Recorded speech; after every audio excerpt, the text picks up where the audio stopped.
All right. So I'm going to give you a lecture the next couple of hours about an update on superficial soft tissue neoplasms. And whatever I said, this applies to superficial, but also applies to their deeper counterparts. It's the same stuff. The only caveat is that usually malignant mesenchymal tumors in the skin, they have a better prognosis when you compare it with exactly the same tumor in the deeper counterparts. And the reason for that is probably because they are superficial and they are smaller, and size matters in terms of prognosis in sarcomas. So that's probably one of the reasons, but it may not be the only one. My name is Konstantinos Linos. I work now at the Memorial Sloan Kettering Cancer Center in New York City. And this is a humongous cancer hospital, so we see a lot of these things every day, and I specialize in both dermatopathology and bone and soft tissue pathology. So I do superficial and deep soft tissues, mostly malignant, but also benign as well. I have no financial disclosures. So the first entity we're going to talk is an entity that I had the honor actually to be implicated when it was first described back in 2012. I was a fellow at that time with Sharon Weiss, which was a humongous figure in our field. And he's now retired down in Emory University. And she, as a fellow means advanced trainee. You do your main residency, and then you go and do your fellowships, which can last for 1, 2, or 3 years. And I was a fellow at the Bone and Soft Tissue Fellowship. And she came and she gave me some trace of cases and say, look at this. I've seen these over the years because she was taking consults from all over the country and abroad. And I'm convinced that this is a unique entity because it looks so characteristic, and it has reproducible morphologic and immunohistochemical findings, and it hadn't been described before. So we put that paper together with Jody Carter, Andrew Folk from Mayo Clinic, and we felt that this was a distinct tumor, that it looked very ugly. It looked like a high-grade sarcoma, but actually it was not a high-grade sarcoma, but it was behaving in a low-grade fashion, and that is obviously extremely important for patient management and patient prognosis. And after that paper, other papers followed as well.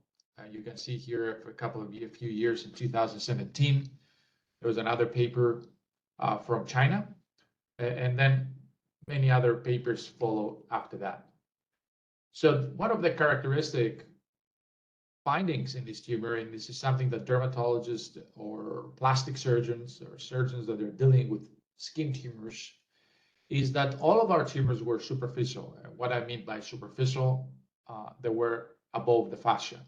So subcutaneous, dermal, subcutaneous, so just above the fascia.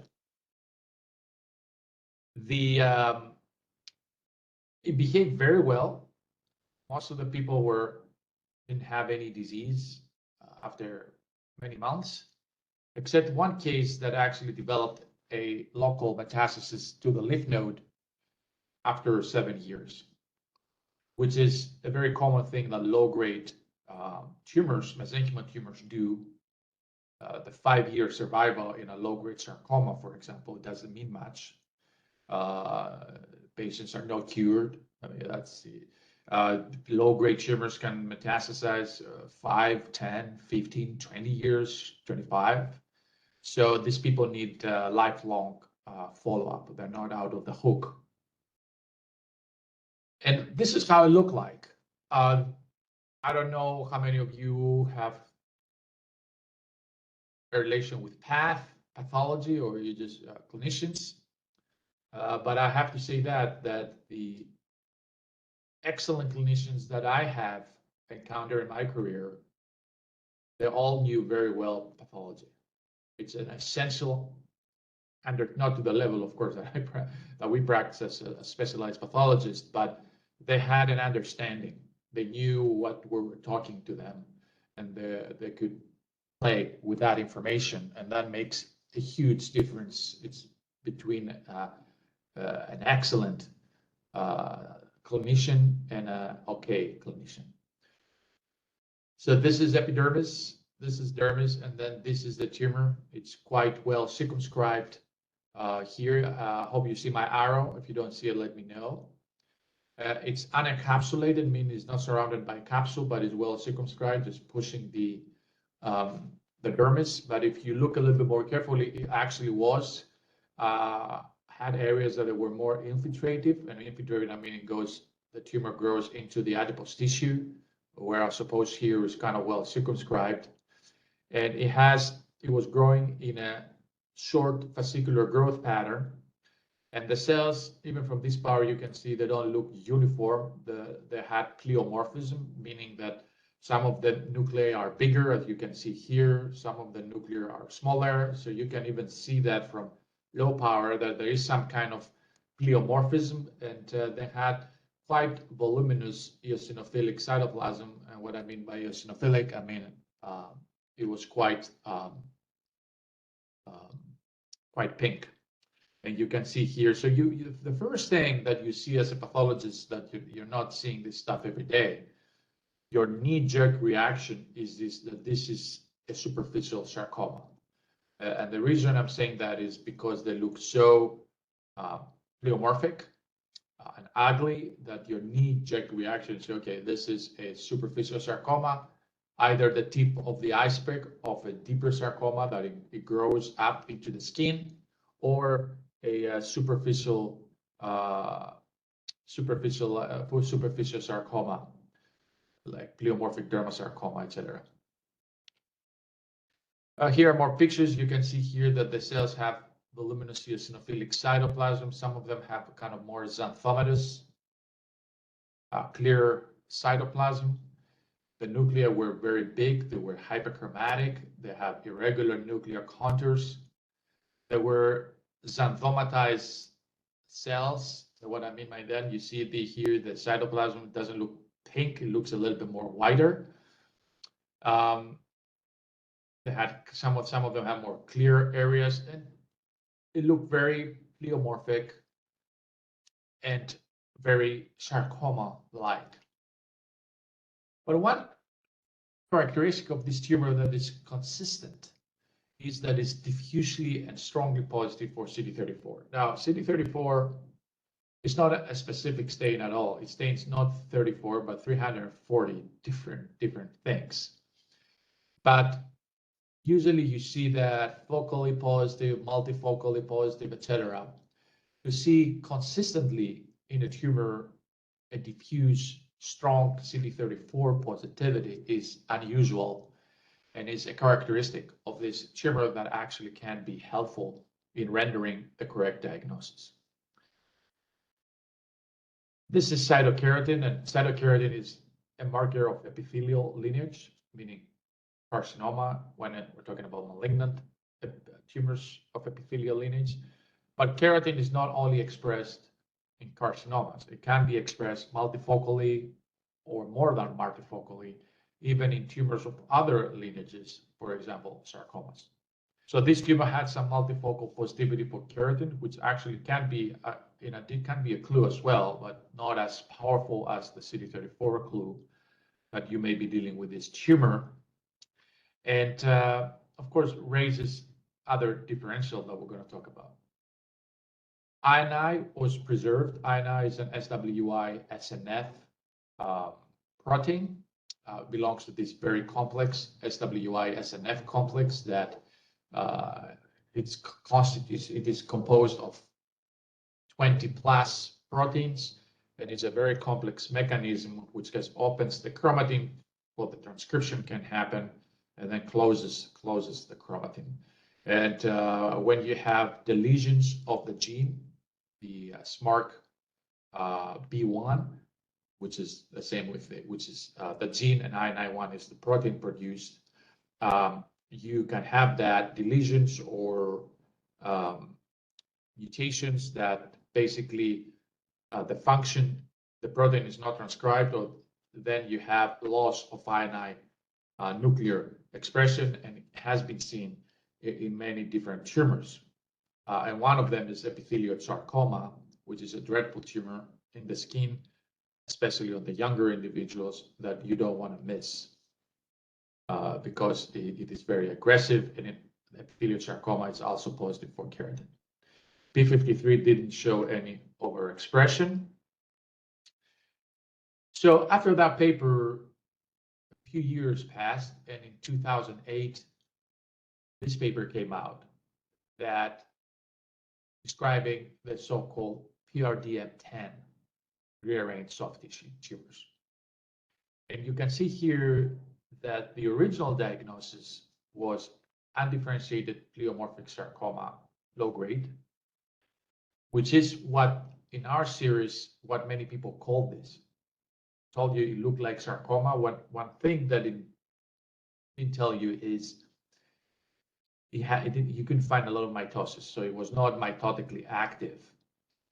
So which means that it's very unusual for a high-grade sarcoma, because usually high-grade sarcomas, they grow very fast and they have a high proliferation index. So that's why people were calling that undifferentiated pleomorphic sarcoma low grade. But then other original diagnosis, since we have described that tumor back in 2012, is about superficial fibroblastic tumor, CD34 positive. So that raised some eyebrows. And let's see some pictures.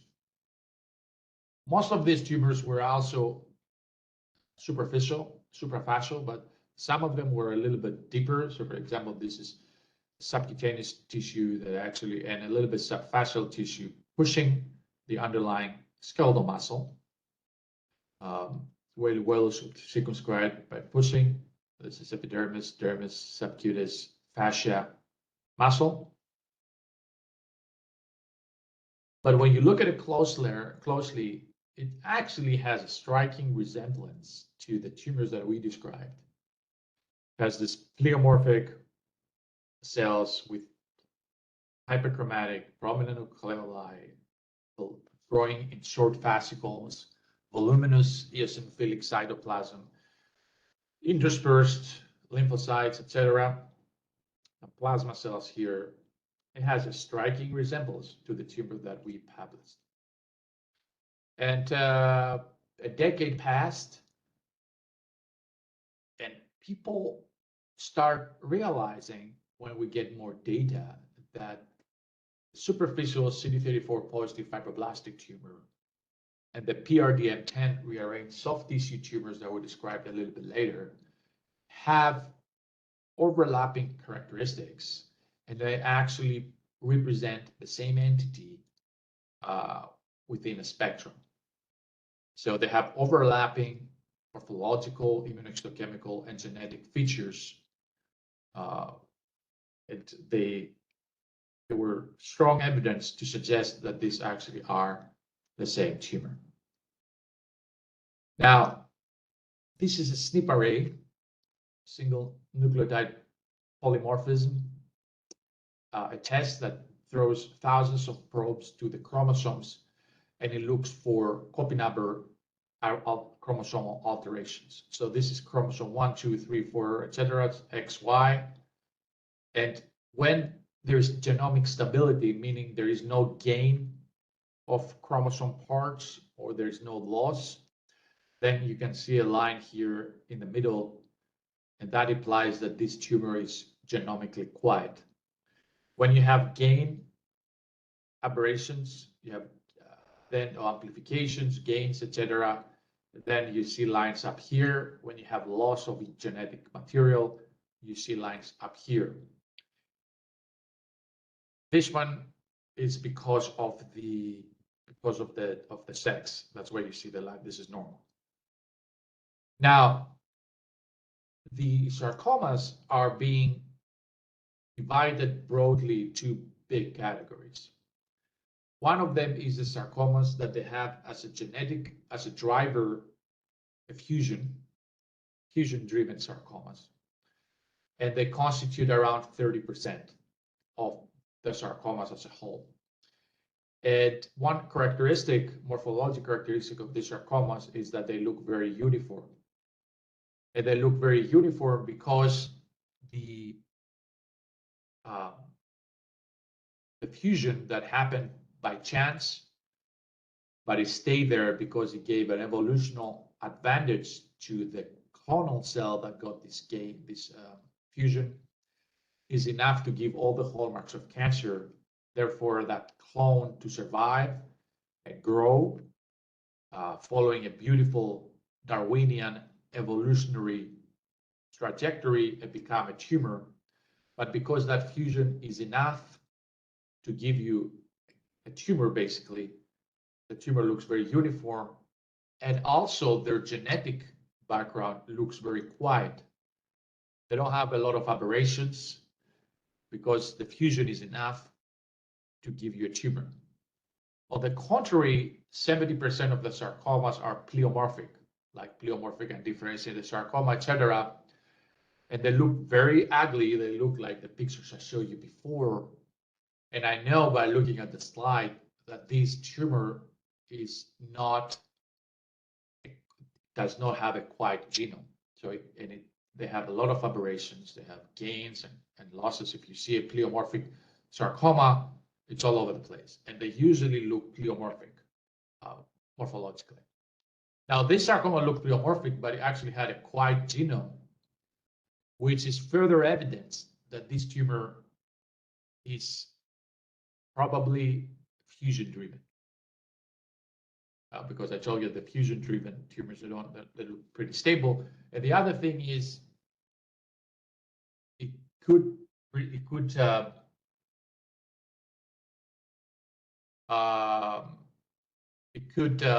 represent. The other thing is, if it was not a fusion-driven sarcoma, that means that it was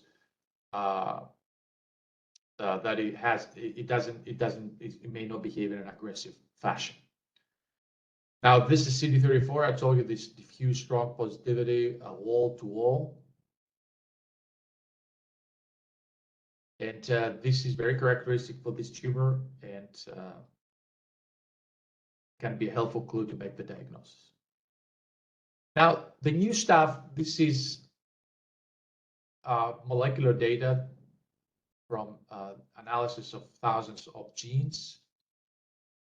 And they found that this protein, CADM3, is actually overexpressed in these tumors, along with TMPR SSF4. And this is how you discover new immunohistochemical markers these days. Also, this is the gene expression analysis that you can see here, that the tumors, the CD34 tumors, they group together, which is further evidence that they're a separate, distinct entity comparing to other tumors like myxofibrosarcoma, myxoinflammatory fibroblastic sarcoma, undifferentiated pleomorphic sarcoma, etc. Now, because there is overexpression of CADM3,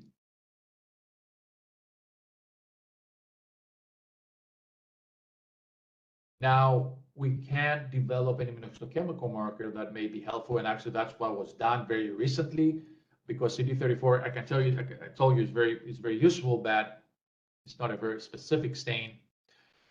This new immunohistochemical stain, CAMDA3, CAMDM3 was produced, and is diffusely positive in this tumor. And when they compared with tumors in the differential, other tumors show some positivity, but not in this diffuse manner. So you can see here that all the cases, I mean, it's not 100%, all the cases were CD34 positive. This was almost 98%, 97% positive. And you can see many tumors have PRDM10 rearrangement, whereas either by FISH or they have PRDM10 fusion by RNA sequencing, but not all the tumors were positive for this fusion, meaning that either there is some cryptic rearrangement that we cannot detect through this molecular, or there are other fusion events that we don't know about yet. And this is the ultimate paper that came out of Boston last year, a huge study of 59 cases. You can see here, this is the tumor, the gross picture. This is the tumor going into the fat. There was one tumor that metastasized to the lymph node after many years, but most of them behaved in an indolent fashion.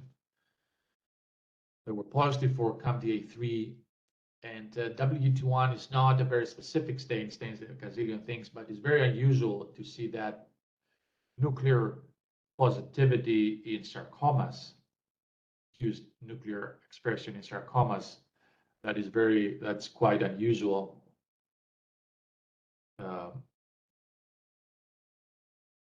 Which can be helpful in some cases. So I gave you this story of the last decade of how this new entity was evolved. And now in the new WHO, the bone and soft tissue, and the upcoming skin WHO World Health Organization tumor classification of the skins that is coming out in print this year or early next year, it is now a chapter in the WHO. So it is now, after a decade, a recognized distinct entity. And I think the most important thing is for pathologists, and not many people are familiar with this tumor, and we believe still mistakes are happening today, is to not diagnose this as sarcoma, because that is the pitfall. You can diagnose this as sarcoma and be very dreadful to the patient and his or her family, because huge operation will be done. Crazy things can happen. People will give chemo, CAT scans, this and that, prognosis. It's terrible. Where this has, for the most part, a good prognosis, although we acknowledge the fact that after many years it can metastasize local regionally, but overall it seems to behave with the data a decade now. It seems to behave in an indolent fashion and should be approached clinically like that.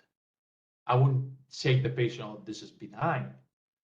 I would follow up the patient carefully, but I wouldn't treat it as a sarcoma.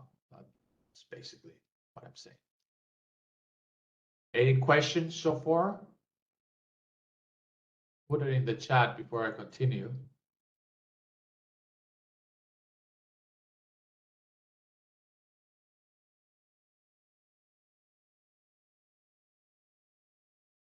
All right, so we'll continue. One other new thing is this PRRX NCOA12 rearranged fibroblastic tumor. Now, fibroblastic tumors are difficult, and admittedly, for the last till the last 5-10 years, we didn't know a lot about their molecular pathogenesis, and many of them were basically unclassified. Now, one tumor that so far has been described on superficial locations, but I will not be surprised if we find it at some point deeper, is a distinctive fibroblastic neoplasm that has this characteristic PRX NCOA12 fusion. And so far, as I said, it has been described only in the subcutis, and it was described only just 3-4 years ago. But if you look at it, it has very characteristic recurrent morphologic attributes. It's pretty well circumscribed, unencapsulated, and it has this large gap vessels. And the cells, they don't look malignant. They look very bland with no mitosis, no necrosis, no pleomorphism, contrary to the first tumor that I showed you. It has some kind of hyalinization around vessels, but again, large gapping vessels. It can look a little bit more edematous or myxoid in some other areas. And it has this ropey collagen at the background, but again, these large gapping vessels. And some areas they look more hypercellular, some areas look more a little bit more hyalinized and hypocellular.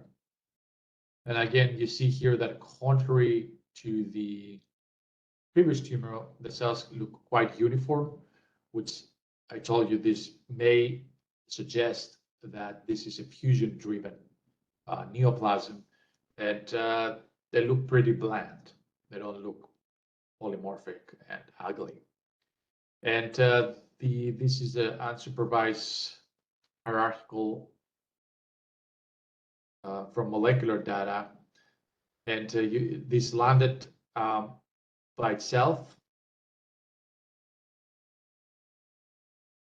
And then after that, other papers followed recently, a couple of years ago. This is another big paper from colleagues from Europe and United States.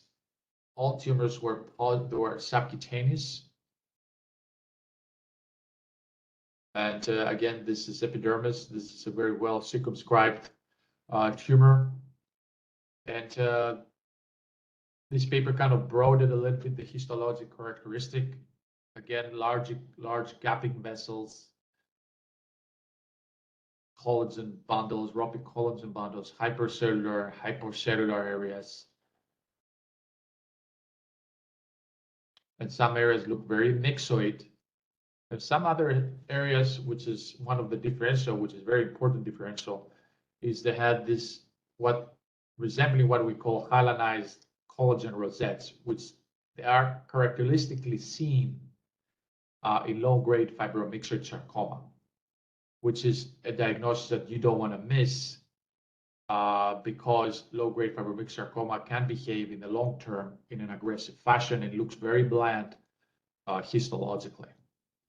So collagen rosettes, another thing that they found, but what they found is a recurrent characteristic fusion between PRRX and NCO-A1 fusion.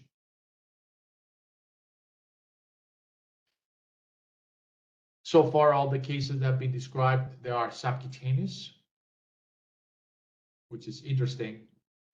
And this very recent paper this year expanded the immunohistochemical profile and the molecular spectrum of this recently described entity. You can see here again, it has this hyalinized collagen, very hyalinized perivascular hyalinization, and large vessels, as you can see here. Now, S100 is a tumor that stains a lot of different things, but we use it for neural differentiation. And it's negative. It was for the most part, it's negative. It can be positive focally and also can be positive for SOX10, which raises the differential of a nerve sheath tumor like neurofibroma, schwannoma, hybrid tumor, etc. But the nerve sheath tumors, they're usually diffusely positive for S100 SOX10. So that positivity, it's unusual, but I don't think it suggests that this is a nerve sheath tumor. And expanding the molecular spectrum of this tumor, they found a different partner. The PRXX1 is consistent so far, but the partner that it was NCO-A12, they found a different partner, the KMD2D partner in this tumor. And sometimes this is rare. It can have melanin deposition, which can sometimes happen. It can happen in dermatofibrosarcoma protuberans, for example. And that doesn't mean it's melanoma or some melanocytic tumors. And you can see here that has this fibroblastic cytomorphology in the background of collagen bundles, but it has actually melanin in the background. So it was an unusual pigmented PRX NCOA1 rearranged fibroblastic tumor. And this is blends the basic science with everyday clinical pathology practice. Is that PRX1 is a master transcription factor of stroma fibroblasts or myofibroblastic lineage progression. It actually has been implicated in progression of tumor and aggressiveness of cancer because it reprograms the fibroblasts to have myofibroblastic function and markedly enhances the tumorigenicity and aggressiveness of cancer. So it's not, I mean, this is not malignant, it's benign, but it's not unusual. It's not, therefore, makes sense that you see a fibroblastic tumor that has a fusion that implicates the PRX1 gene, which is a master transcription factor of fibroblasts. So really that kind of translates the basic science to everyday clinical practice, which is a very nice thing to see. The second tumor that was recently, the third tumor was recently described and belongs to the fibroblastic lineage and has a recurrent fusion is the so-called EWSR1 SMAD-D3 rearranged fibroblastic tumor. And it was first described in 2018 on acral sites by my colleague Christina Antonescu. And it was all in the heel and foot, all the acral sites, and very characteristic, it had diffuse ERG positivity. Now, ERG is not a very specific marker, but it can stain this tumor. And we usually use ERG for endothelial differentiation, meaning for vascular tumors, but we are well aware that it can stain other things, but so far it had never been described to stain fibroblastic tumors. It was the first time. This is how it looks. This is the epidermis, this is the dermis, this is the subcutis. And this is the tumor that you can see again, compared with the first tumor I show you, looks very uniform, which again may suggest that it's fusion driven, which in this particular case it is. Because what I mean by uniform, every cell looks similar to the cell next door. And it has a fibroblastic cytomorphology and this dense eosinophilic cytoplasm. It kind of infiltrates into the subcutis. It didn't have necrosis or a lot of mitosis. And before describing this tumor, it's really difficult to classify this and probably would be very descriptive. But this tumor was shown to have a recurrent EWSR1 SMAD-D3 fusion. This is the genes that are fused. This is the exons that are fused. This is the protein domains that they remain in the fusion. These are the chromosomes. And this is the direction of the transcription. And this is fluorescent in situ hybridization that you can see here. You can see here red and green producing a yellow signal, which means that this gene, the SMAD-D3, is not rearranged, where here you see only one single signal, which means that probably the SMAD-D3 is rearranged, meaning that has been cut and go and fuse somewhere else, which in this particular case, it went and fused with the EWSR1 gene. It can look very infiltrative, so I would argue it may have a recurrent potential because of the growth pattern. But other than that, it looks very bland. But one other characteristic it is that it looks very hypercellular at the periphery, but it is very hypocellular at the middle of the tumor. hypocellular and hyalinized, and sometimes have these calcifications. And as I told you, it is diffusely and strongly positive for ERG. And how is this explained? It's very interesting. As I told you, ERG is not a very specific marker, but we usually, for the most part, we use it for tumors of endothelial differentiation. And this is RNA data that the ERG was up in the roof along with the FNA1. And actually was way, way higher from 3 cases of angiosarcoma that we know that they produce ERG. So that's why, that means that the ERG is over-transcribed. So you have huge quantities of mRNA, and then you get overexpression at the protein level. That's why we see immunoexpression of ERG at the protein level.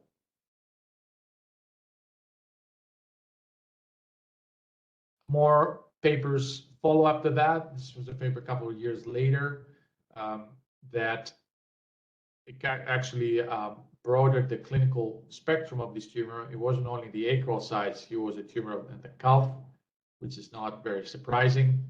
So AWSR1 SMAD3 fibroblastic tumor can happen in non-acral sites as well. And again, this tumor shows this fascicular growth pattern, long fascicles of bland fibroblastic looking cells with central hypocellular hyalinized areas. This is diffuse and strong positivity for ERG. And another tumor, what again shows similarities with all these tumors that I've shown you so far, with hypercellular periphery and hypocellular hyalinized central areas, and again, diffuse positivity for ERG. Now, the interesting thing is calcifying aponeurotic fibroma, which is another benign tumor, it actually shows as well some ERG positivity. And the fascinating thing here is that we know that the driver of calcifying aponeurotic fibroma is FN1 fusions. And if you remember from 2-3 slides before, is that FN1 was the FN1 mRNA was up in the roof in the tumor, in the AWSR1 SMAD3 tumor. So that's why there's some crosstalk between the FN1 gene and the ERG, and you get overexpression of ERG. This is another picture of the AWSR1 SMAD3 fused fibroblastic tumor. And this is not an exotic case anymore. Start becoming a common, described in different fields. So this was, the previous papers were not in dermpath journals. This was in a dermpath journal, an AWSR1 SMAD3 rearranged fibroblastic tumor in the skin. And of course, the ERG positivity here will start raising the possibility of dealing with a spindle cell, vascular tumor, and things like that. But this tumor is not positive for other vascular markers such as CD31 and CD34, etc. And this now is a tumor that has been recognized by the community only within 5-6 years, but the data are so strong and solid that it's now an entity, an official entity in the upcoming WHO book of the skin, and it is an entity in the WHO book of the bone and soft tissue 2-3 years now. An AWSR1 SMAD3 rearranged fibroblastic tumor, and it is now a distinct, a widely distinct entity. Now, moving on to a few new things about dermatofibrosarcoma protuberans. This is the most common sarcoma that you see on the skin. And if you're in clinical practice and you deal with this stuff, you certainly have seen cases of dermatofibrosarcoma protuberans. This is a classic case of dermatofibrosarcoma protuberans, that you have a tumor that infiltrates into the subcutaneous tissue with the so-called honeycomb fashion into the adipose tissue, and it grows. It's very uniform, and it's very uniform because it is fusion driven, like I told you before, and it grows in short fascicle or has a whirling kind of growth pattern. And that tumor is another tumor that is CD34 diffusely positive, and that is very helpful in rendering the correct diagnosis in conjunction with appropriate morphologic findings. But of course, it looks very different from the first tumor that I said, that superficial CD34 pleomorphic fibroblastic tumor. So that means, one stain, two stains, one molecular, this and that cannot give you the diagnosis, but you have to put all the data together and make the final interpretation, and everything starts from the morphologic assessment and ends with the morphologic assessment.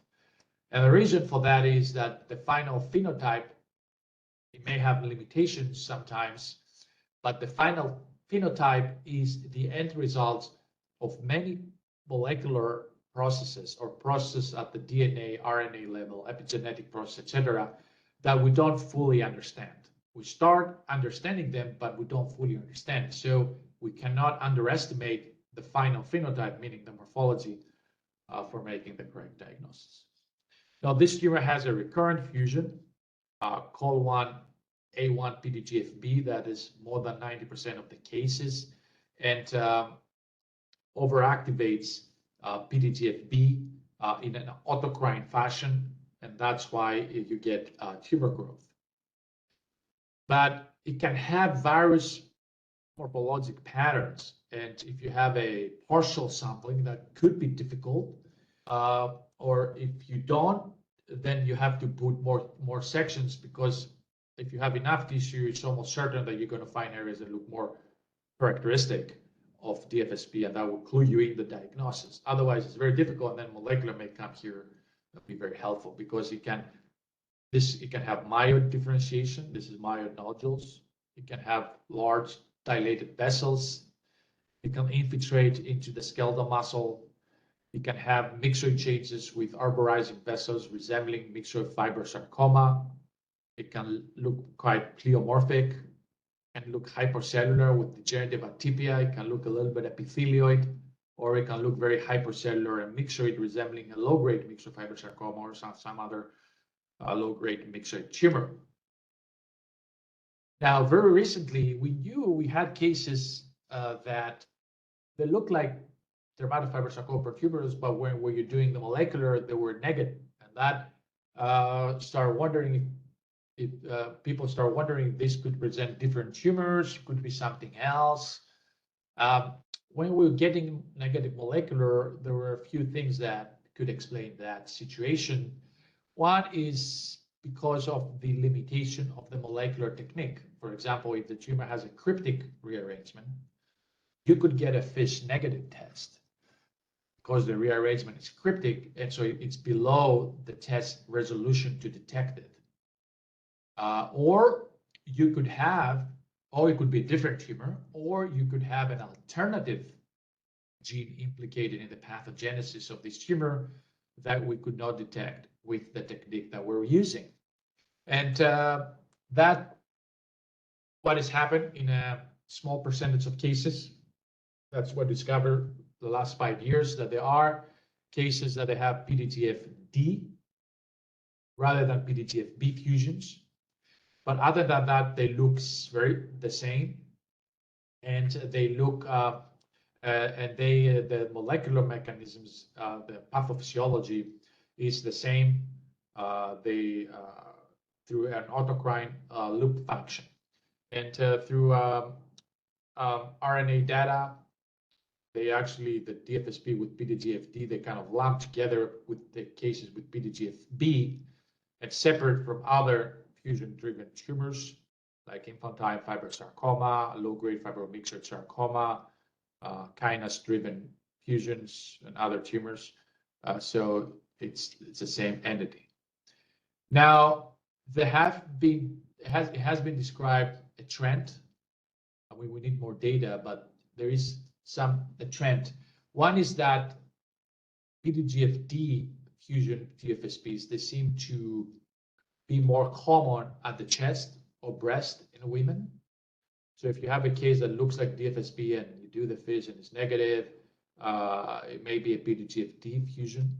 And the other thing is there is a statistical tendency that the PDGFD fusion tumors to be subcutaneous and circumscribed, and I'll explain about this, and have a higher chance to give you fibrosarcomatous transformation.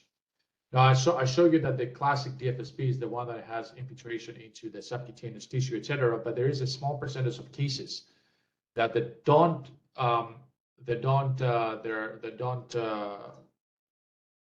infiltrate into the dermis, but they are purely subcutaneous. And when they are purely subcutaneous, they are very well circumscribed, contrary to what we have in our mind about DFSP, where it kind of is very infiltrate. They are very unencapsulated, by very well circumscribed, and these tumors seems to be more common to have PDGFD fusions rather than PDGFB. There is a new tool that some people have described. If you don't have molecular FISH or RNA sequencing, etc., to do RNA in situ hybridization. And in this particular case, to do PDGFB RNA hybridization, it's a little bit difficult to validate it. But once you establish your criteria in the lab, because you have to do a lot of cases and establish your criteria, how many dots is going to be positive, how many dots not, it actually can be helpful because you can have the turnaround time here is 24 hours, hopefully. And you don't need molecular in a classic case of dermatofibrosarcoma protuberance. It's pretty straightforward. You don't do anything. But there are difficult cases that you may need it. And the most difficult cases is when they show fibrosarcomatous transformation. And what I mean by that is, as I told you, DFSP is it's a fusion-driven mesenchymal neoplasm. But other than that, the genome looks white. It's a low grade, has a high rate of local recurrence because it's so infiltrative. That's why we need very wide margins, but it doesn't metastasize. But if you get additional genetic hits on top of that fusion, of the basic fusion, you get additional genetic hits. And then you start having a genome that is not that quiet and has copy number aberrations, gains or losses. Then the morphology of the tumor changes.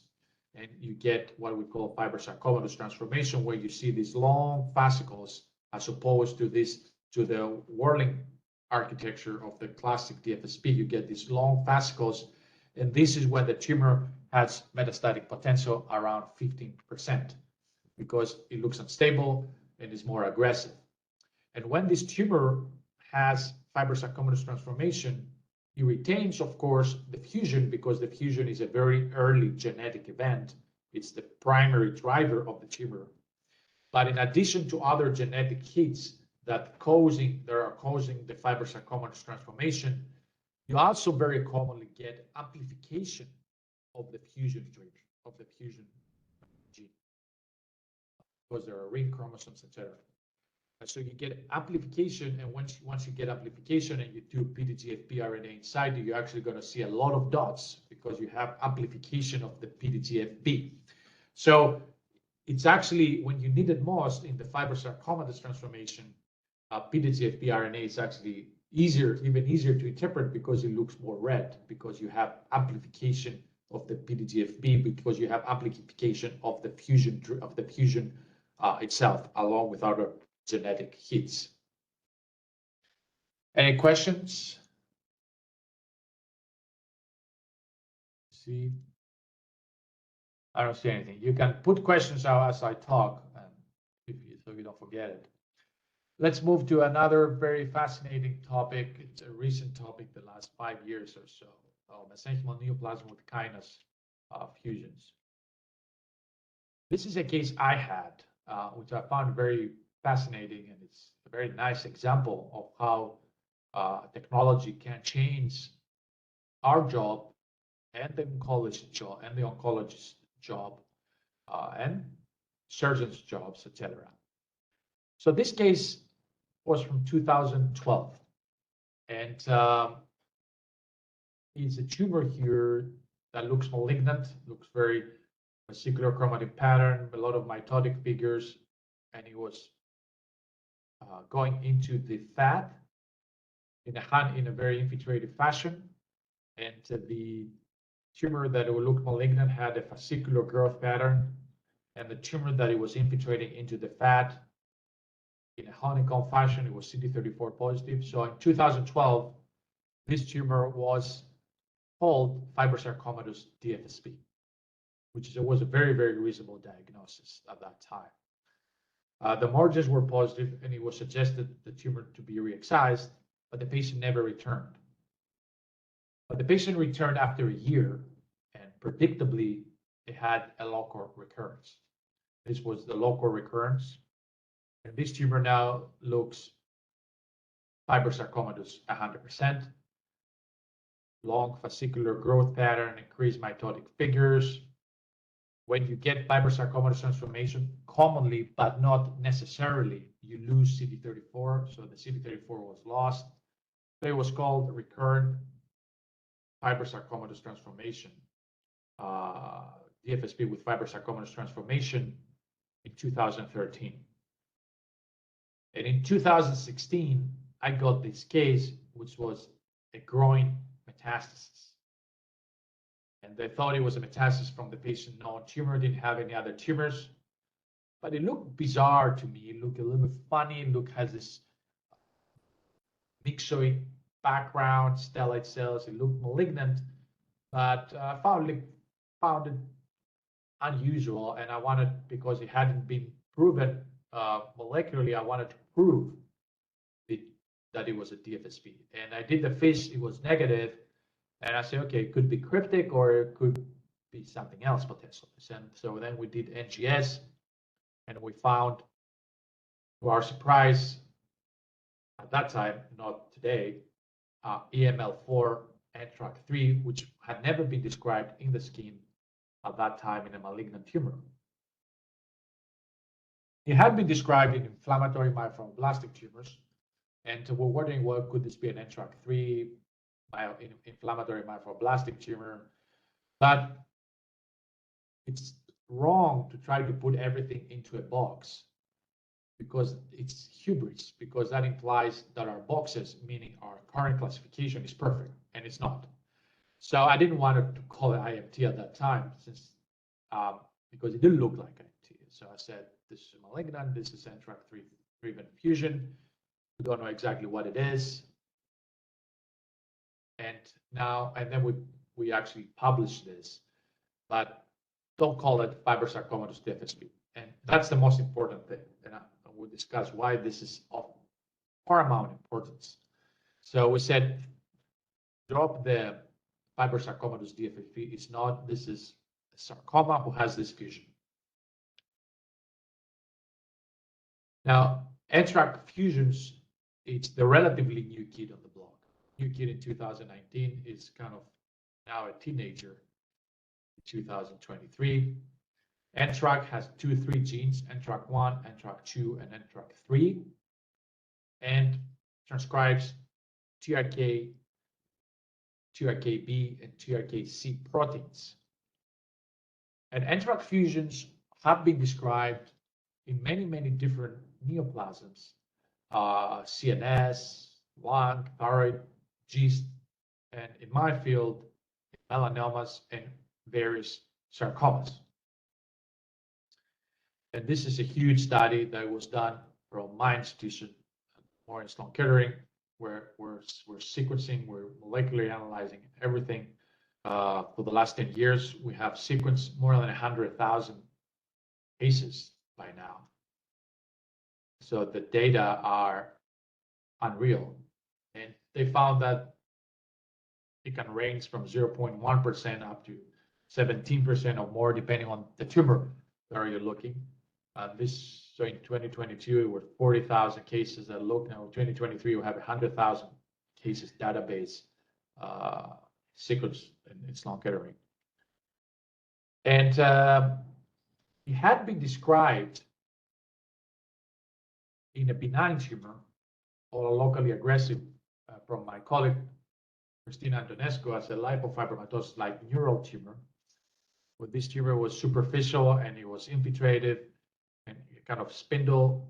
And these tumors many times, but not necessarily the S100 and CD34 positive, but not all the time. They can be S100 positive, CD34 negative, or it can be negative for both. So it may or may not be helpful. But we have expanded the notion of kinase fusion neoplasms. ALK is another kinase which belongs to the same family with NTRK and RET, etc., and other genes. And this is an ALK rearranged spindle cell neoplasm that the authors claimed had distinct morphology, had this whirling patterns, this hyalinized background, and kind of whirling and resembling a perineurioma. This is another tumor that is driven by ALK fusion, but not all the cases are benign. This is another tumor that is driven by ALK, a mesenchymal tumor that is not doesn't belong to the previously established categories like inflammatory myelofibroblast tumor, etc.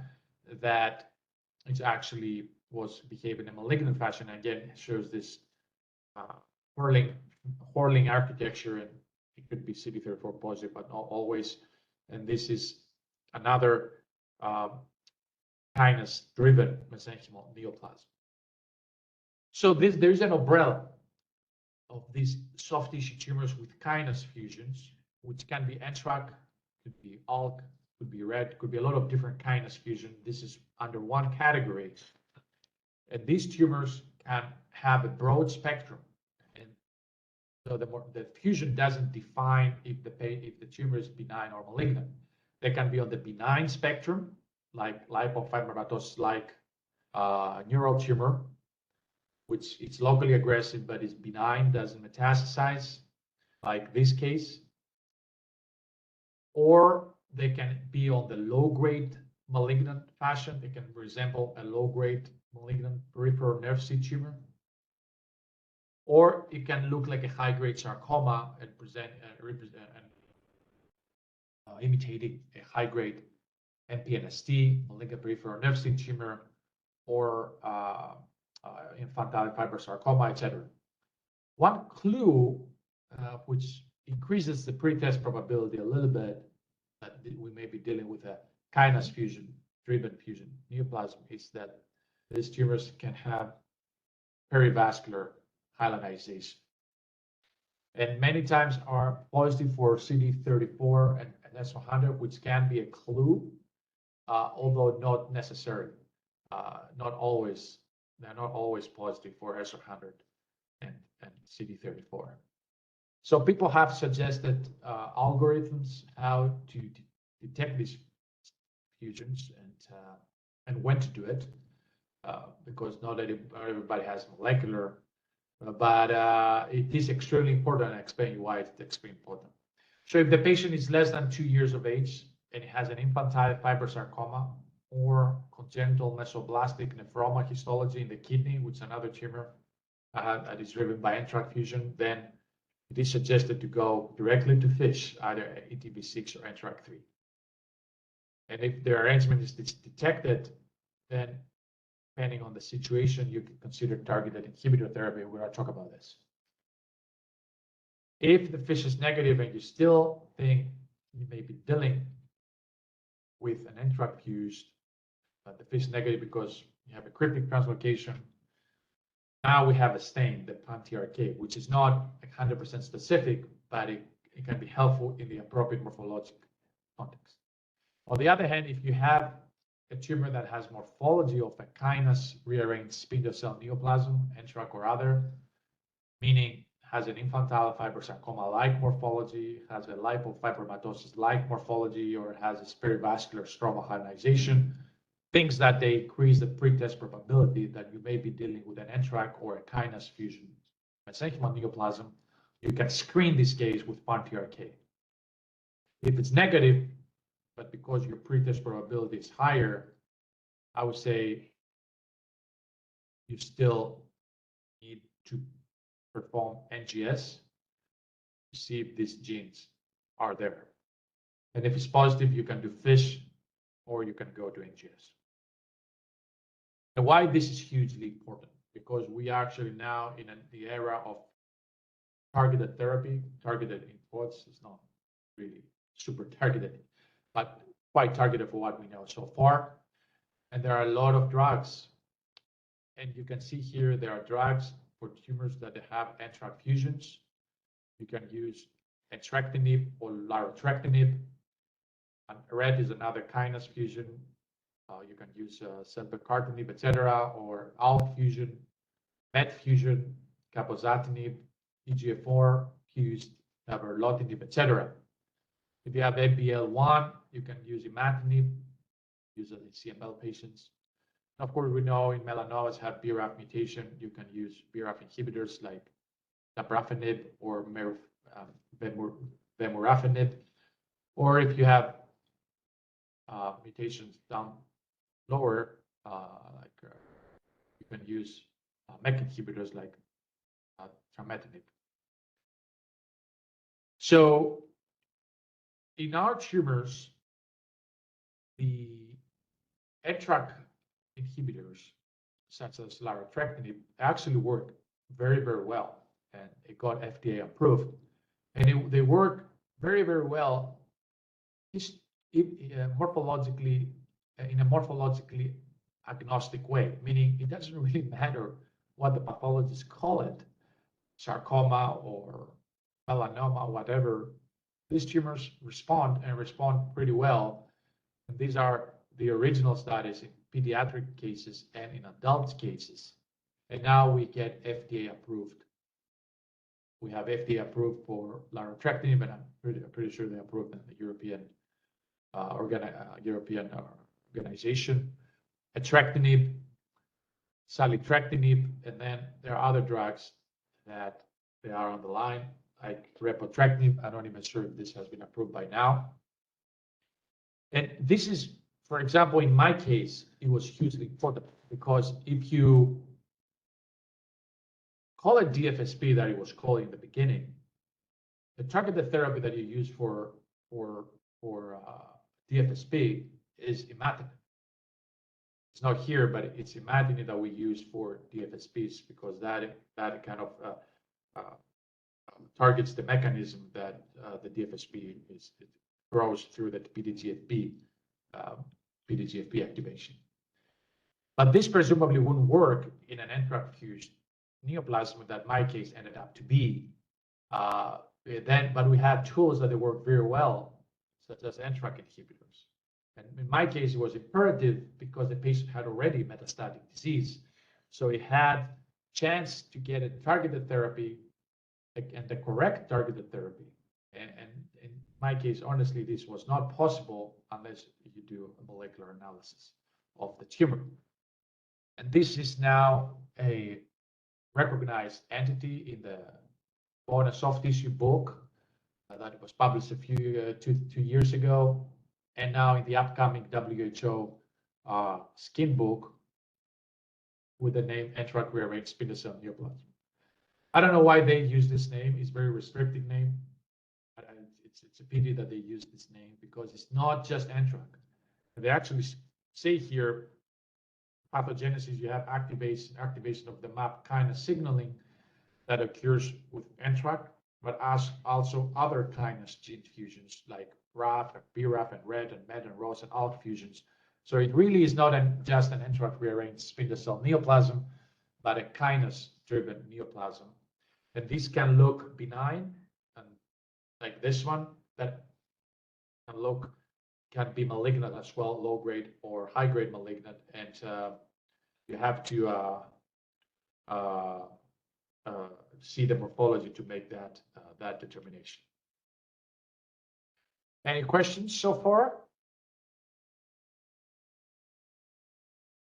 No questions. So we're moving on to another very, very new thing, mesenchymal neoplasm with GLI1 fusion or amplification. This was actually described many years ago by Dr. Panagopoulos with Sweden and Dr. Julia Breeze, a renowned molecular pathologist and friend of mine, 20 years ago, that they found that there were some tumors that they had this ACTP GLI1 fusion, that they look distinctively parasitic, and they call it at that time pericytoma with ACTP GLI1 fusion. And 15 years later, these tumors were described by my colleagues from Sloan Kettering, which show malignant tumors that they frequently express SR100 and had GLI1 gene rearrangements. And after that, it was described that similar tumors, they don't have just GLI1 rearrangement, but may have, instead of GLI1 rearrangement, GLI1 amplification as another pathway of pathogenesis. And many years recently, very recently, that was the first case that was described in the skin of a primary cutaneous tumor with ACTP GLI1 fusion that looked very bland, and it looked really like, had very glomoid characteristic to look like Lomas tumor. Has this multilobular separated by collagen fibers, look very bland with eosinophilic to clear cytoplasm, but very bland. And this was a GLI1 fusion mesenchymal neoplasm, but they have a very peculiar immunohistochemical profile. They can be keratin positive, CD56 positive, S100 positive, etc. And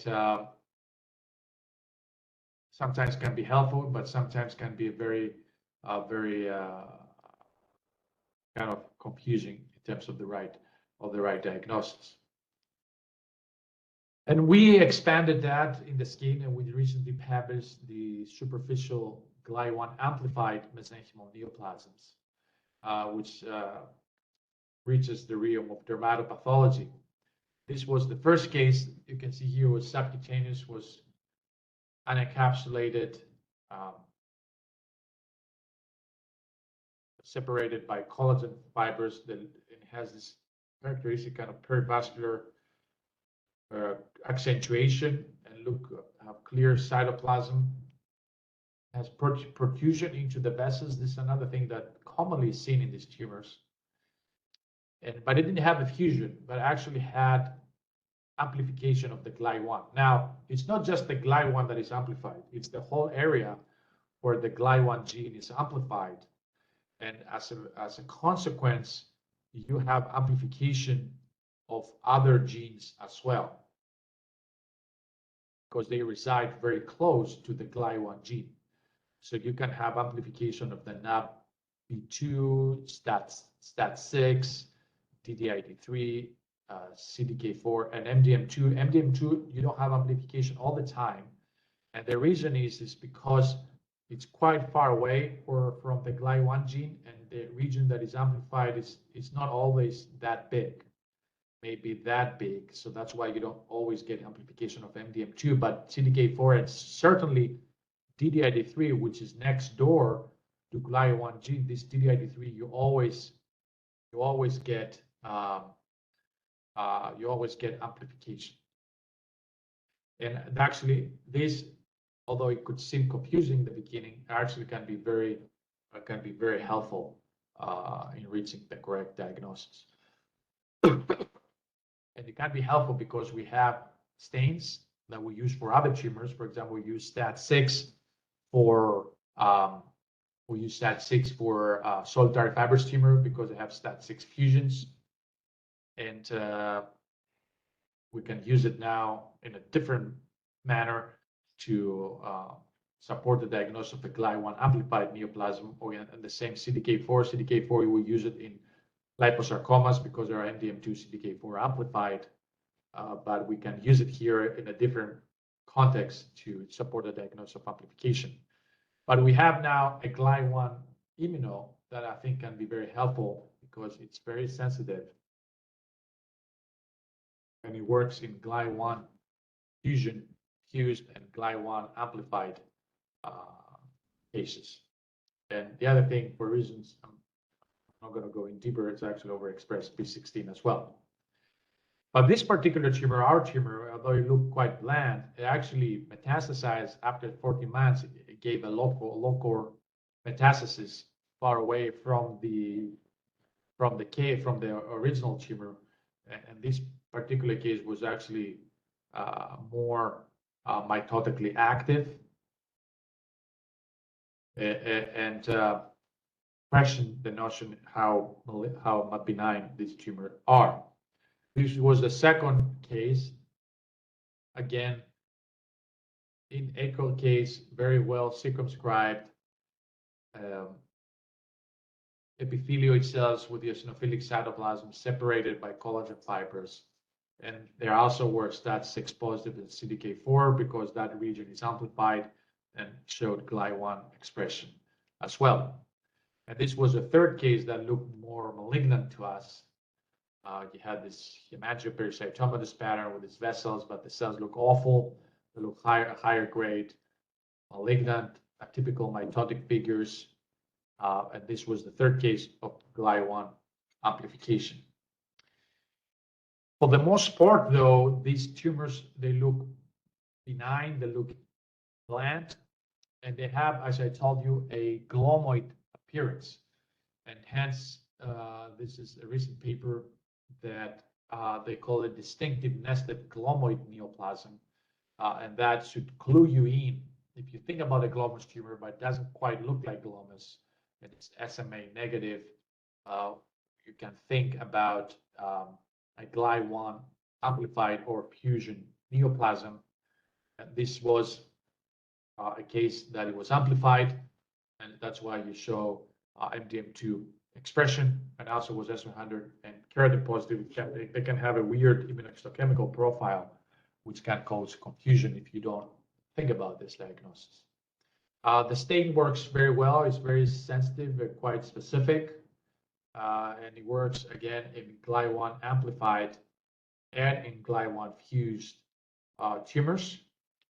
So if you have the molecular capability with the limitations that they have, you could bring the stain at your lab and in the appropriate clinical morphological context, be quite reasonably confident that you may be dealing with this tumor. Now,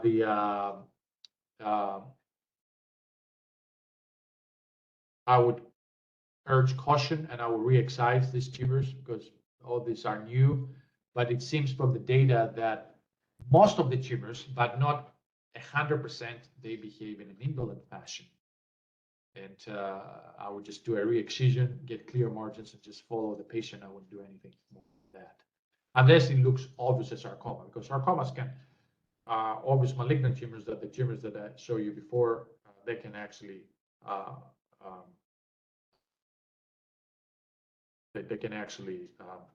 have GLI1 amplifications. Clear cell sarcoma is a tumor, fascinating tumor that it was actually described in the 60s by Dr. Enzinger, which was the mentor of my mentor, Sharon Weiss. And Franz Enzinger described this tumor, and he actually showed the melanin granules that we now know it's a clue to the diagnosis, but it dismissed them. It dismissed them as a pitfall, and called that clear cell sarcoma, which is common in young individuals, acral sites, usually a deep aponeurosis. But not all the time. You can have genuine superficial clear cell sarcomas. And when you see a tumor in the dermis like that, the tumor is either you're looking at the tip of the iceberg, either it's a big, deeper tumor, or you are actually having a truly dermal cutaneous clear cell sarcoma. And the cutaneous ones, they're relatively small, but otherwise they have similar clinical and pathologic features. Their natural history is usually protracted. They get multiple recurrence and eventually they get late metastasis to lung, bone, nodes, etc. And we widely excise this and possibly give adjuvant radiation. And it's a fusion-driven neoplasm, so it looks very uniform. It has this collagen background in the background, but otherwise it looks very uniform with this prominent nucleoli, cherry red nucleoli, and then it has this wreath-like multinucleate tumor cells. But other than that, it stains like regular melanoma, S100 protein, melan A. It is positive for, it looks like melanoma, but it's not like melanoma. And that is a major, major pitfall. Sometimes the first thing we do if we see, if we're dealing with a tumor has melanocytic differentiation, the first thing we do is to go to the dermal junction. And if we do see that, to say, okay, this is a primary tumor, then it has to be a melanocytic tumor, either a nevus or a melanoma. But we know now that clear cell sarcomas can actually colonize the dermal junction, resembling a melanocytic tumor or a genuine melanocytic tumor. But this was a dreadful case that because they show that they interpret this tumor as a Spitz nevus. And he was a young individual. And after a few years, he gave this huge metastasis to the lymph node because it was not a Spitz nevus, but it was a clear cell sarcoma. And believe it or not, you can have clear cell sarcomas that are compound, meaning involving the epidermis and the dermis, resembling a primary. And this actually was an epidermotropic metastasis of clear cell sarcoma. But we have tools to separate between them because clear cell sarcomas, almost all of them, great majority, they show EWSR1 rearrangements, either with ATF1 or the CREB1, or less commonly the CREB1 gene. And the ATF1, the CREB1 gene belong to the same family of transcription factors with the CREM. So very rarely they can have the CREM partner, but other than that, they are identical tumors. This is another case of clear cell sarcoma with multinucleate cells with HMB45, and then the FIS, which shows AWSR1 and CREM fusion. And this is a recent paper, very recent, from my colleague Klaus Bussam, that they show it was a clear cell sarcoma, which actually had a CREM, which is very rare. It actually had involvement of the dermal junction. Now, PRAME, it's an interesting one. PRAME is a stain that we use very frequently in melanocytic pathology, because positive PRAME you see that more often in melanomas, whether nevus should be negative or for the most part negative. So this is a nice blend between, again, basic science and clinical practice. PRAME is consistently negative in clear cell sarcoma, but of course there's imperfect sensitivity of the PRAME. So there are cases that melanoma cases that are negative for PRAME. So a negative PRAME doesn't exclude the melanoma, but if you get a positive PRAME, then it's probably not a clear cell sarcoma. And the reason for that is that PRAME is one of the most down-regulated genes in clear cell sarcoma. You can see here this clear cell sarcoma, in this paper, it was consistently negative, whereas in melanoma, many of the cases, or 80%, were positive. And again, this is another study showing about PRAME in soft tissue tumors and mimics. So the clear cell sarcomas were negative. Positive PRAME is considered when you have 3+ or 4+. Below that is considered negative. So all the cases were negative. And the reason for that is that we know for 20 years now that PRAME is actually one of the most down-regulated genes in clear cell sarcoma. Most significantly down-regulated genes in clear cell sarcoma. That's why explains why we don't get any PRAME positivity in clear cell sarcomas, and actually can be helpful, not when it's negative, but when it's positive. That means when it's positive, it's probably not a clear cell sarcoma. And I had the honor to be the chair of the committee of the American Society of Dermatopathology for developing test recommendations. And the first round we did on clear cell sarcoma and DFSP, and we produced the paper and recommendation on when it's appropriate to use the AWSR1 fish and when it's not, to assess for the possibility of a clear cell sarcoma or not. Now, I have to be a little bit careful because BRAF, which is a significant proportion of melanomas, can be BRAF positive. There are actually cases, well-documented cases, clear cell sarcoma that can have a BRAF mutation, which begs the question, well, is it clear cell sarcoma or is really a soft tissue melanoma of soft tissue derivation? And there are some authorities that they believe that clear cell sarcoma is actually a melanoma of soft tissue derivation, but for now, clear cell sarcoma is considered a distinct entity. But I just want to point out that extremely rarely can have a BRAF mutation on top of the AWSR1, but this is extremely rare. Melanomas, the usual melanomas that have BRAF mutations that do not have AWSR1 rearrangement. Of course, you have to be very careful where do you send your fluorescent in situ hybridization study, because fish study is interpreted by a human, and this has to be very well trained because there are different patterns that they may or may not be difficult to interpret, and so you can get a false positive or a false negative result. The differential diagnosis, of course, would be with melanoma, as we discussed. It will be with perivascular epithelioid cell neoplasm, cellular blue nevus, and the new thing, the CRTC1 TRIM11 fusion neoplasm. And this is a classic cellular blue nevus, which goes down into the dermis with a dumbbell, pushing dumbbell architecture. Looks very bland. And this is a classic cellular blue nevus.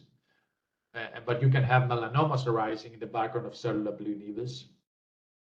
Look very ugly, so this looks more pleomorphic than your clear cell sarcoma. And of course, the major clue is that you see background of benign blue nevus, and that will seal the diagnosis. The new thing is about CRTC1 TRIM11, a new tumor that kind of resembles a clear cell sarcoma. And there was a tumor that they did a lot of sequencing, and they found a recurrent sequencing, and it kind of looked like clear cell sarcoma, but it had a different fusion.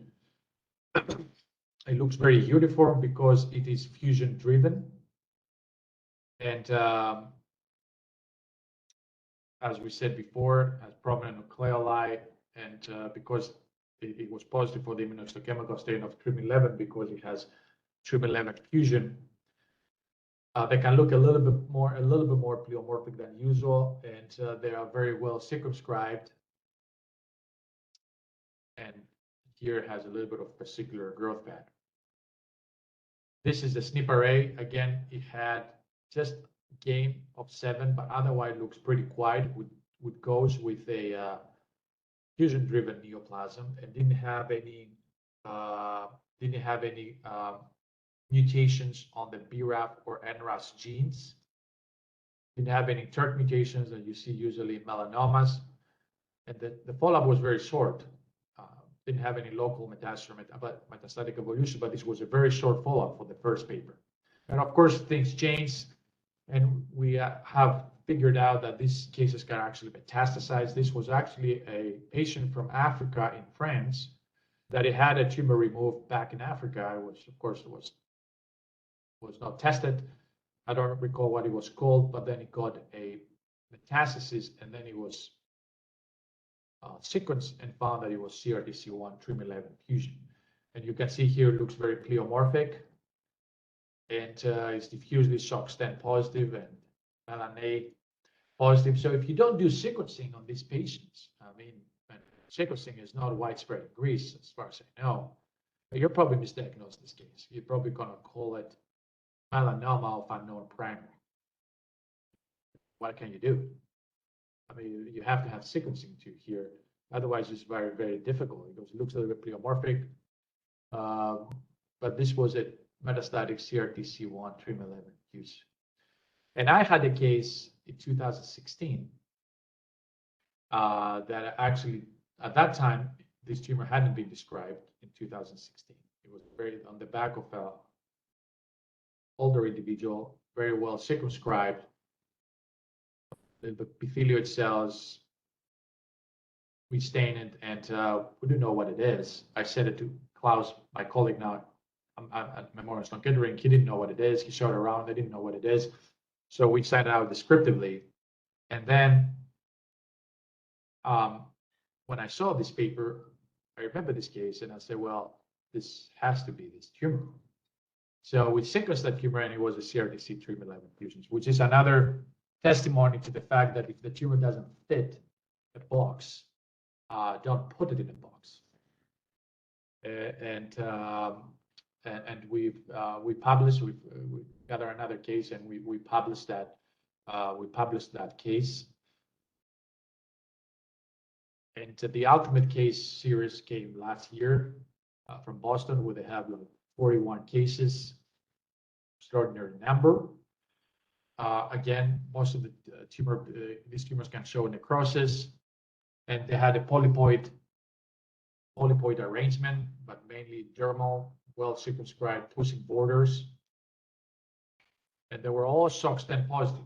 Half of them were S100. So if you only do S100, you're probably going to miss them. You have to do it with SOX10, and many cases were actually negative for melanA or HMP45, but were positive for SOX10, compatible with a neural crest derivation. And this case is actually was metastasized to the lymph node, and it was positive for TRIM11, and this stain is not widely available. It's not widely available, and actually here, this is a case. So this case showed a lymph node metastasis, but actually this case metastasized to the lungs after 3 years. So it clearly is malignant, and it clearly can behave in a malignant fashion. So some patients, they actually develop metastasis, and may have to do not just with the tumor, but with the immune system of the patient as well. But many cases, they don't behave aggressively, so we don't actually know, but I think clearly has a malignant potential, so it's clearly a malignant tumor. And this is a fascinating case. Actually, I reviewed this case as a reviewer for the journal. It was the first case, it was a pediatric case, 5-year-old, I think, that it was the first case of a TRIM11 that actually had dermal junction. It was implicating involving the dermal junction. And then I reviewed this case, it was published, and then after a year, we get an update of this patient. So this patient, a 5-year-old kid, developed a massive metastasis to the lymph node and actually lung metastasis as well. So clearly can behave in malignant fashion even in kids. So it has to be treated as a malignant tumor, and it can be very aggressive. Sometimes even adults and even in very young kids, which is just kind of interesting and fascinating. And this is now a distinct entity that is recognized in the WHO book as CRTC TRIM11 cutaneous tumor that shows spindle and epithelioid cells. It has partial melanocytic differentiation and has recurrent CRTC1 TRIM11 translocation. And you really need, for the most part, you really need molecular to make that diagnosis. But this fascinating subject of tumors with melanocytic derivation, with melanocytic differentiation, it's expanding. And we now have this tumor that shows MITF-CREM fusion. That it's another entity that hasn't, which it's interesting, and we don't have a lot of cases, but it seems to be distinctive. This had clear cells, this particular tumor, that it was very infiltrative into the subcutis, and it was positive for SOX10 and also positive for S100 and MART1, but it's not melanoma. And this is the second case that shows that it's not that clear. So the clear is a little bit restrictive. This actually was in a young kid. Shows some perineural entrapment, has some higher grade cytologic features. And it was diffusely positive for SOX10 as well. And it has some areas that were resembling the first case, but other areas that had more malignant cytologic features.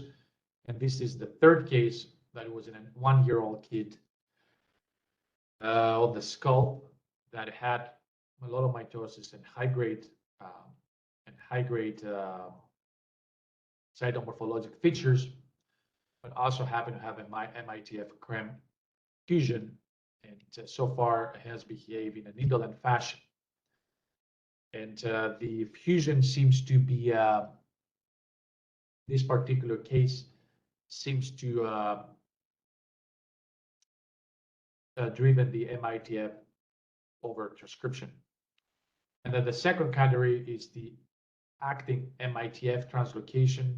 Quite a few cases, again, a little bit of clear cells infiltrating into the subcutaneous tissue and around the collagen fibers.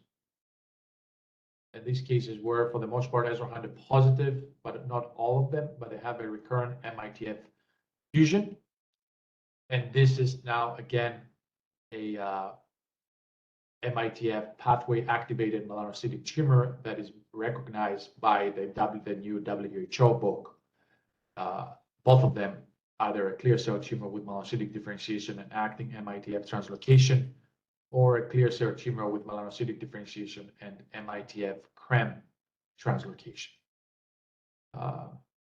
Distinct dermally based neoplasms that have clear cell features and melanocytic differentiation. And when you have new data, you actually see the old data with a different eye. This is a paper from my mentor, Sharon Weiss, that she couldn't put it in a box. She had these tumors that they look like cellular blue nevus, they look like clear cell sarcoma, they look like cutaneous melanoma, but they were not quite good for that. So they see terminate paraganglioma like dermal melanocytic tumor. And I bet you that many of them, all of them, perhaps, they are tumors with melanocytic differentiation and fusions. Either fusions have already been described, such as the MITF-CREM or the acting, or tumors that they may have novel fusions that we don't know yet about. A tumor that can be seen usually in, do you have any questions so far? A tumor that can usually seen in the intra-abdominally is the malignant gastrointestinal and neuroectodermal tumor. And this tumor is usually S100 positive, but it's not positive for melanA or HMP45, and it's always positive for SOX10, and I can have some CD56 positivity as well.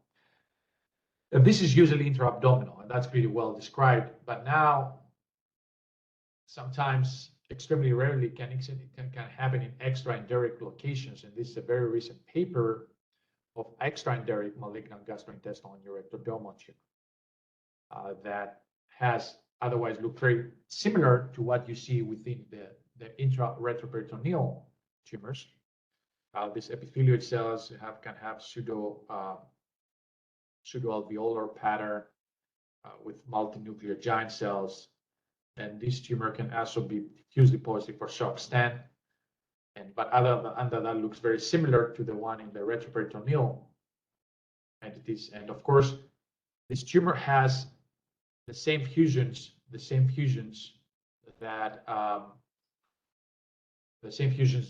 clear cell sarcoma has, which is another testimony to that AWSR1 and the fusions they're not disease defining. They're pretty promiscuous, so you have to put everything together. So the gastrointestinal neuroectodermal tumor has the same fusion of clear cell sarcoma, but it's not a clear cell sarcoma. And because I told you, like clear cell sarcoma, the ATF1 and the CREB1 belong to the same family with CREM. Now we have a gastrointestinal neuroectodermal tumor that has CREM gene as the fusion partner. But other than that, it looks pretty classic for a gastrointestinal neuroectodermal tumor. Let's move to PICOMA. And mesenchymal tumor, what is PICOMA? It's another tumor that shows monocytic differentiation.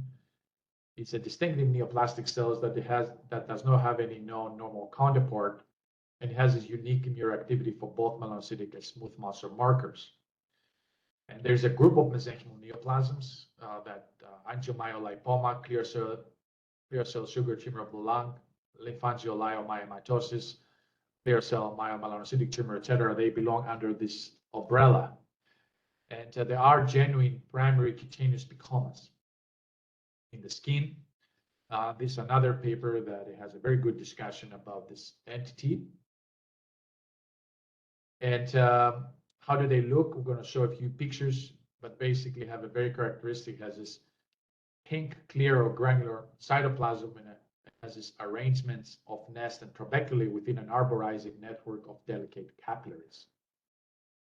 The characteristic is that they have a distinct phenotype. They have a dual myo and melanocytic differentiation. Smooth muscle, desmin, SMA, calponin, and melanocytic, HMB45, MITF, melanate, etc. Well, the HMB45 is the most sensitive, but there is a caveat that in the primary cutaneous ones, is less likely to demonstrate immunoreactivity for smooth muscle markers. So you may have only melanocytic markers. So you really have to, and this is a common thing for getting a consult. You have to be a little bit careful. And this is a characteristic. It has this granular eosinophilic cytoplasm. This granularity is very characteristic. Arranged in a trabeculae, and then it has this arborizing capillaries in between the tumor cells. It can look very infiltrative, so you really wanted to re-excise this with complete margins. And again, clear cell cytoplasm with granularity, capillaries infiltrating into the subcutis. And it can show a myo differentiation, and desmin can be positive for desmin and HMB45. Now, it can look very clear, so CD68, somebody who's not familiar with that can confuse that with histiocytes. And CD68 is not a specific stain, not a specific histiocytic stain. It is actually stains lysosomes. So any tumor has lysosomes will stain for CD68. So it can be stained for CD68, but this is not a histiocytic neoplasm. And if you do one stain, HMB45 is the most specific, the most sensitive stain, and then these are not specific stains. And then smooth muscle markers can be positive. You're lucky if you're positive, but especially in the cutaneous one, they can actually be negative as well. And it can show pigment either because it's true melanin or iron. And this had a balloon cell morphology, but it was a pigmented PICOMA. And somebody can confuse that with balloon cell melanoma or balloon cell nevus because it's positive for HMB45. But I think one clue is that it's negative for SOX10, and melanoma or a melanoma or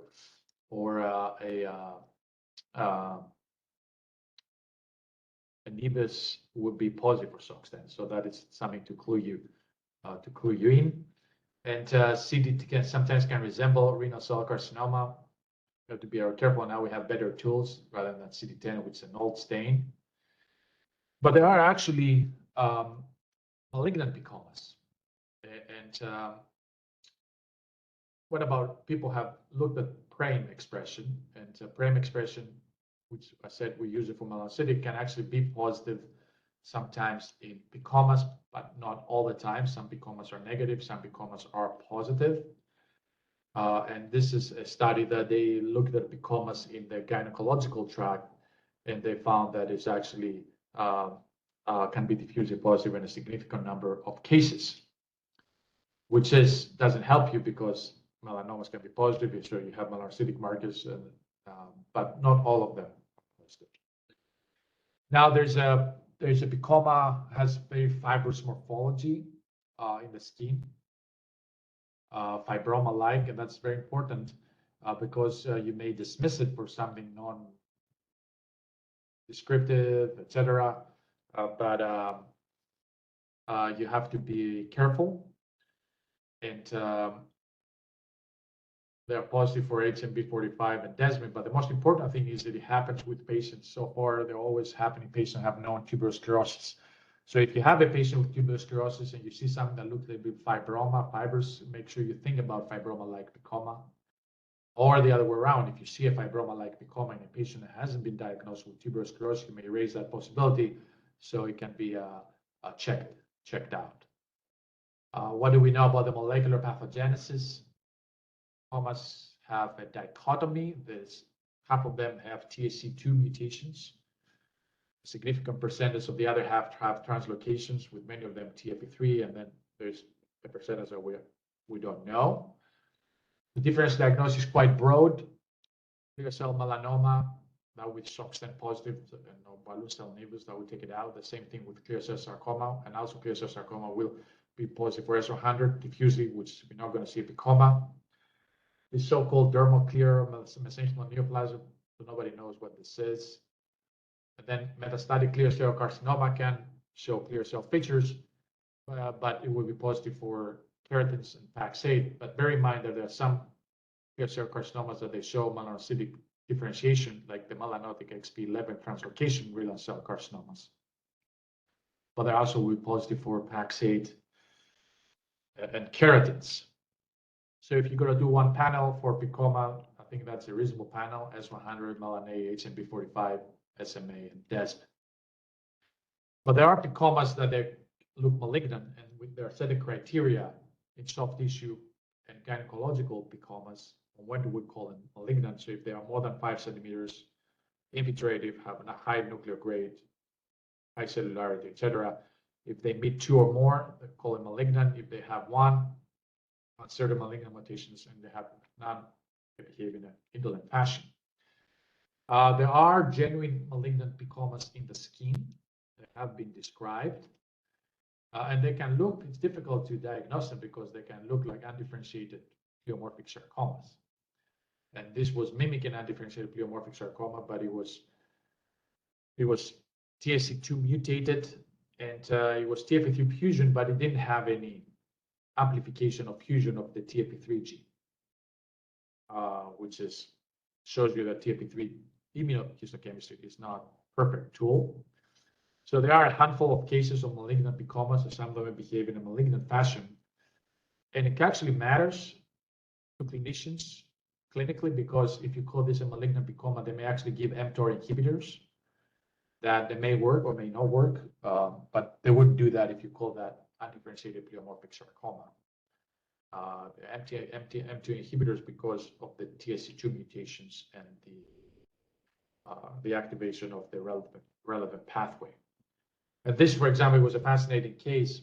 This was misdiagnosed as leiomyosarcoma because it has myomarkers in the uterus. Then it metastasized to the skin, and it was misdiagnosed as melanoma because it was HMB45, and then metastasized to the brain. And eventually they put the whole thing together, and they realized that this was a malignant picoma of the gynecological origin with metastasis to the skin, to the lung, stomach, etc. You can see it was called leiomyosarcoma because it was desmin positive, and leiomyosarcomas can have HMB45. And then it was called metastatic melanoma, which can show desmin positive. So you have to put everything together. It can be tough. Undifferentiated round cell sarcomas. This is any questions so far? The hardcore stuff. Let me see the chat. Radio silence. Ewing sarcoma. This is the characteristic prototype of round cell undifferentiated sarcomas. Looks very uniform. Round cells. It has this diffuse positivity for CD99, diffuse membranous positivity, and then PAX7 is also positive. It's a new marker. So Ewing sarcomas are characterized by EWSR1 rearrangement with ETS fusion partners. And the most common one is FLY1 in about 85% of the cases, less commonly ERG, about 10% of the cases, and then you have other genes in the ETS family.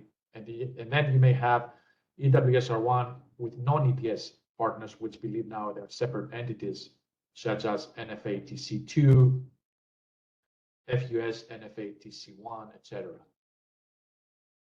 This is a case that I had, which was a little bit unusual. It was a malignant round cell tumor with pseudoalveolar structure and necrosis that it was diffusely positive for S100 and SOX10, and also diffusely positive for CD99. This is a pitfall that can happen, so don't call this melanoma or something else.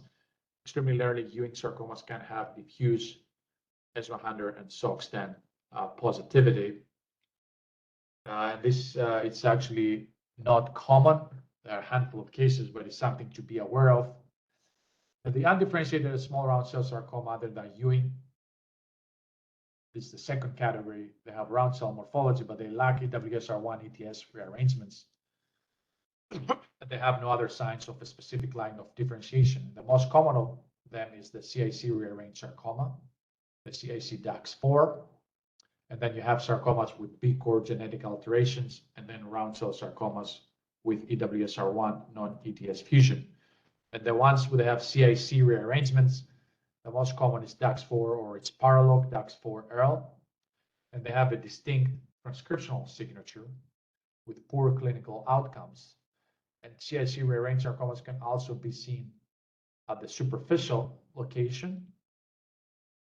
This is some cases from our studies that this is a case that they sent me from University of Ioannina.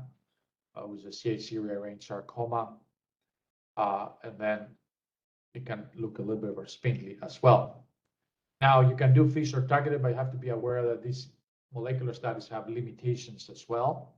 You can get false negative results, especially with FISH study, you can have up to 15% of false negative, or if you do targeted NGS and you only rely in the software calling, and you may actually may miss it. You may have to do a manual inspection, the bioinformatics. And I told you some of them have DAX4, not all of them, but some of them. So that there's a DAX4 immunohistochemical stain, but some of them, they don't have just DAX4, they have other rare partners. And the new thing is that from my colleague was described that some of angiosarcomas have CIC gene abnormalities, and they described some angiosarcomas, what they call angiosarcomas in young individuals, and they call it angiosarcomas because it was CD31 and ERG, but other than that, they have the same molecular signature.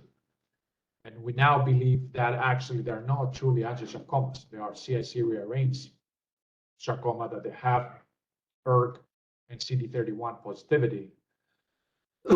It should be a pro, and that's very important clinically because it's the treatment for CIC rearranged sarcomas is a modified Ewing protocol chemotherapy, where the treatment for angiosarcomas is very different. And have now pretty solid data, and we think that the CD31 positive CIC rearranged sarcomas, they should be treated as undifferentiated round cell sarcomas with CIC rearrangements. Where on the contrary, the true angiosarcomas, they show they're different tumors. This shows obvious vascular differentiation. They don't show the molecular signature of CIC rearranged sarcomas. They're not EDA4 positive and EWT1. They're only cytoplasmic and not nuclear. So this concludes my talk. It was quite advanced, but I hope to give you an idea of these tumors and how we have advanced in our understanding and how this applies to our everyday clinical practice. And this is not just exotic thing for pathologists, but I hope that I convince you that it has applications significant from the clinical management point of view, either the surgical, the oncology, or the radiotherapy.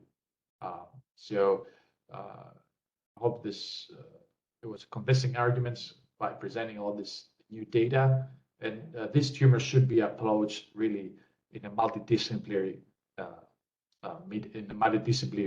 team where these difficult cases are discussed at the tumor board and a decision is made.